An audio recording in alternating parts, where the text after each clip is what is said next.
आप हज पे जा रहे हैं तो चंद चीज़ों की एहतियात कर लें, इससे आपको इंशाल्लाह बहुत फ़ायदा होगा। सबसे पहले ये कि आप एहराम बांधने की मशक़ कर लें। अच्छा, एहराम बांधने की मशक़ से मुराद लोग ये समझते हैं कि शायद वो एहराम की चादरें बांधने का तरीक़ा समझ लेंगे। मैं तरीक़े की बात नहीं कर रहा, तरीक़ा तो वैसे भी बहुत अहम है, लेकिन आप रात को एहराम की जो नीचे की चादर है, जिसको लुंगी धोती वगैरह कहते हैं, वो बांध के सोने की मशक़ कर लें मर्द हज़रात इंशाअल्लाह। तो हमारे जो हज़रात, हमारे भाई, हमारे बड़े जो जा रहे हैं अल्हम्दुलिल्लाह मर्द हज़रात, वो रात को अभी से एहराम की जो चादर नीचे की चादर है, चूँकि देखें याद रखें कि मिना, अरफात, मुज़दलिफ़ा आप तवाफ़ ज़ियारा पे जा रहे हैं। अगर आपकी क़ुरबानी नहीं हुई तो जिसे कहें कि हल्क़, यानी तो ये आपको 4-5 दिन 6 दिन एहराम में रहना पड़ सकता है, जिसकी वजह से अगर आपकी मशक़ ना हुई, तैयारी ना हुई, तो आप बंदा एहराम में ही उलझ के रह जाता है।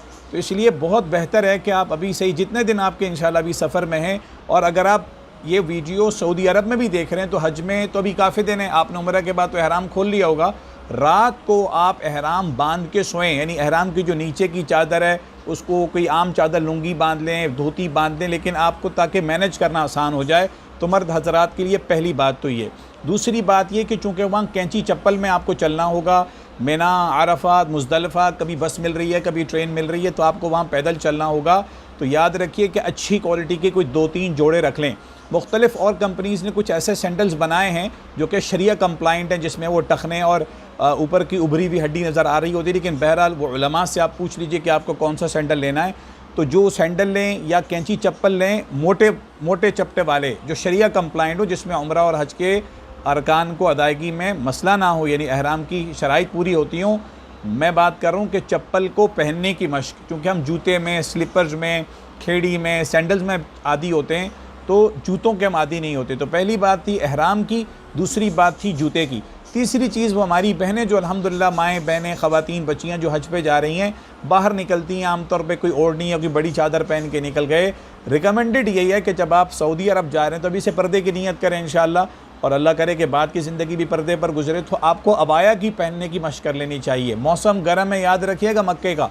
आप जद्दा में जब पहुँचेंगे, लैंड करेंगे इंशाअल्लाह, मक्का पहुँचेंगे या मदीना से जब मक्का पहुँचेंगे तो मौसम गर्म है, हज के दिन गर्म मिलेंगे। अब ख़वातीन का तो चूँकि एहराम वही होता है जो उनके कपड़े हैं। अब तवाफ़ करना है, मिना जाना है, मिना के खैमों में रहना है, वहाँ से अरफात जाना है, वहाँ मुज़दलिफ़ा गुजारनी है, अगले दिन आपने कंकरी मारनी है, फिर क़ुरबानी है, फिर तवाफ़ ज़ियारा, तो आपको अक्सर टाइम सूरज के नीचे रहना होगा। तो मेरी बहनों, अभी से आप मशक़ कर लो कि आप जो है वो अबाया के अंदर, जिसे कहें कि अबाया पहन के आप बाहर जाया करें।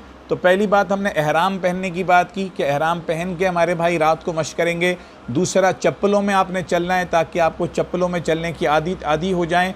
नंबर 3, हमने अबाया बहनों के लिए बात कर ली। मोस्ट इंपॉर्टेंट जो मैं बात करने जा रहा हूँ वो ये कि अगर आपके साथ कुछ ऐसे बुज़ुर्ग मर्द हैं या ऐसी ख़वातीन हैं जिनको आपने व्हील चेयर पर उनको हज करवाना है, देखें याद रखें, तवाफ़ में और सफ़ा मरवा में तो टाइल्स के ऊपर व्हील चेयर चलती है, बहुत आसान होता है। या इधर जब आप कहीं शॉपिंग मॉल पे जाती हैं, घर के अंदर कार पोर्च वगैरह में, सड़क पर व्हील चेयर चलाना पड़ेगी आपको, होटल से लेके हरम तक, मदीना मुनव्वरा से लेके मस्जिद नबवी तक, और मोस्ट इम्पॉर्टेंटली मिना में, अरफात में, मुज़दलिफ़ा में, जमरात की तरफ आपको अपने बुज़ुर्ग ख़ातून को, किसी मर्द को, वालिद को, अल्लाह सबको सेहत दे, उनको व्हील चेयर पर चलाना होगा। कभी आपको अगर ट्रेन ना मिली या बस ना मिली तो कई किलोमीटर, 4-5, 6 किलोमीटर आपको व्हील चेयर चलानी पड़ेगी।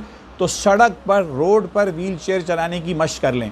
और आखिरी बात, चलते चलते जब जितने भी दिन आपके हज में जाने के हैं इंशाअल्लाह सफ़र हज पे, अल्लाह के लिए थोड़ा पैदल चलने की मशक़ कर लें। सुबह आधा घंटा वॉक किया करें, शाम में आधा घंटा वॉक किया करें।